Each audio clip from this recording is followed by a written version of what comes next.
va? Ça va et toi? Oui.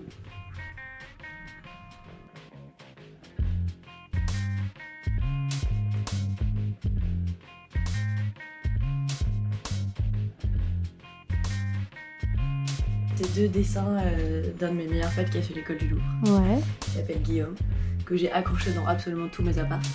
Celui-là et celui-là. Et ça, du coup, c'est une photo de moi avec mon papa. Et ma maman, elle me l'a donné pour Noël. Je crois que c'était la première fois qu'elle m'a fait une photo de moi et mon père. Non, mais j'aime trop la main flottée comme ça, et juste le blanc et tout, c'est trop beau. C'était trop beau. Je ne vais pas pouvoir tous te les montrer parce qu'il y en a des cachés. Mais du coup, il y a ceux-là. J'avais 18 ans, avec une aiguille gratuite par un de mes potes. C'est du handball, ça, c'est ça? Oui, oui, tout à fait, mais oui. tous. Ouais. Voilà. Mais essaye de deviner ce que c'est. On fera genre qu'elle a l'air contente. Ok. Je vais faire du thé. Hello. Merci beaucoup de me recevoir pour ce premier portrait. Merci à toi. Est-ce que tu peux te présenter? Alors, je m'appelle Charlotte, j'ai 25 ans et je suis comédienne. Et j'habite à Paris. Le premier bouquin qui voit quand on passe. La femme rompue. Simone de Beauvoir. Simone de Beauvoir. C'est pas fait exprès. Non, vraiment pas. Oh, ça m'a fait trop rire.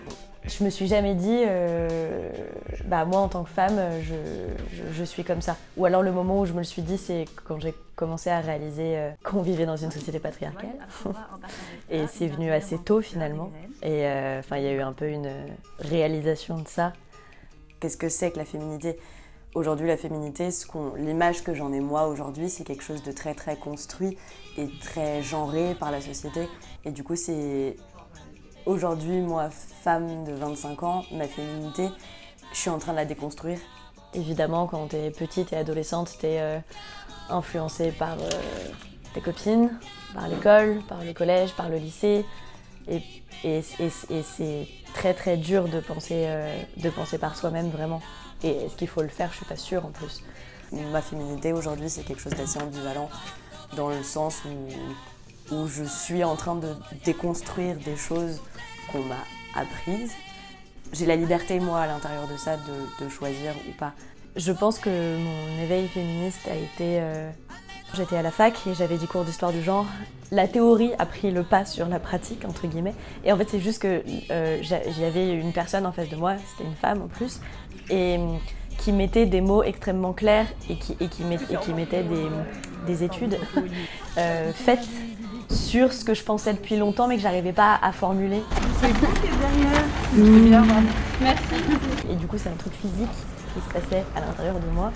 Tu vois, une espèce de contraction comme ça là, et ça donne un espèce d'élan du coup que j'ai réussi à transcrire après dans le théâtre, dans des actions concrètes, que j'ai réussi à transcrire après mais qui est venu très tôt en fait. Cette année, il y a beaucoup de choses que j'ai compris et en fait maintenant je suis hyper en accord avec le moyen de méditer que j'ai choisi. Et qui est en fait aussi très en accord avec la personne que je suis et que j'ai souvent essayé de ne pas être. Mon féminisme a énormément évolué de mes 18 à mes 25, mais vraiment beaucoup, beaucoup. Et c'est génial qu'il ait autant évolué.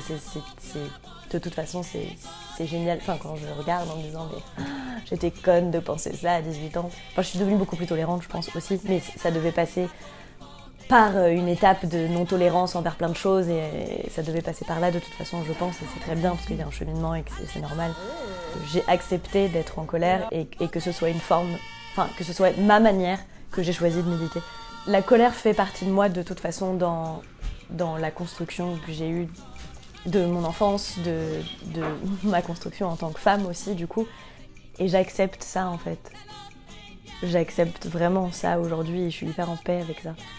J'ai toujours fait de la danse, et notamment du coup la danse qui me parle le plus, ça s'appelle la danse-théâtre, et ça a été créé par Pina Bausch. Et en fait c'est une danse qui est très très instinctive, en fait ça part de mouvements du quotidien. Il peut y avoir un peu de l'ordre de la transe, ça laisse vraiment la place à l'improvisation et à enfin, c'est vraiment l'expression corporelle, quoi. C'est l'expression de soi. J'ai un rapport au corps, enfin, mon rapport au corps est très très très important pour moi. Le but pour jouer pour moi, c'est quand même d'être vraiment en accord avec son corps et le connaître parfaitement. Donc, ça a changé mon jeu et ça a changé ma vie, ça a changé ma vision de moi-même.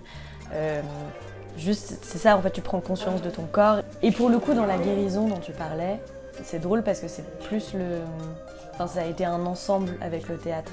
Tu vois, je t'ai montré tout à l'heure le bouquin de Jodorowsky. Enfin, c'est le théâtre de la guérison, tu vois. Tu te livres tellement et en fait, tu peux pas... Enfin, tu peux tricher au théâtre, mais quand on pense à ce que c'est le théâtre, c'est quand même genre toi, tout nu, sur une scène, où tu dois te livrer complètement. Et parce que les moments où ça marche le plus, c'est quand tu es toi-même et que tu es dans l'instant et tu peux apprendre la technique. Mais si tu débloques pas des choses à l'intérieur de toi, tu seras pas la meilleure version de toi-même. Super. J'ai été en couple de mes 15 ans à mes 25 ans, donc 10 ans, c'est long.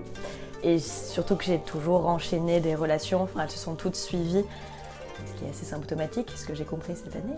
Je me suis construit avec des hommes que j'ai aimés, il s'est passé des choses bien, des choses pas bien, mais ça a toujours été très très très très important dans ma vie d'être un duo. Mais il y avait toujours l'idée de ne pas être seule et d'être avec quelqu'un et d'être en couple avec quelqu'un. Et là, cette année, c'est la première fois où ce n'est plus le cas. Exactement. C'était vraiment pile après le premier confinement. Hello. Du coup, c'est vrai que le confinement, enfin moi j'ai été toute seule, vraiment toute seule. Et c'était la première fois de ma vie que je me retrouvais toute seule.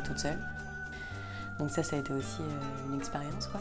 Pendant le premier confinement, j'écrivais beaucoup et je me rappelle que une des choses que j'écrivais le plus et que je voulais atteindre, c'était il faut que je m'aime moi, quoi. Enfin, il faut que je me pardonne et il faut que je m'aime.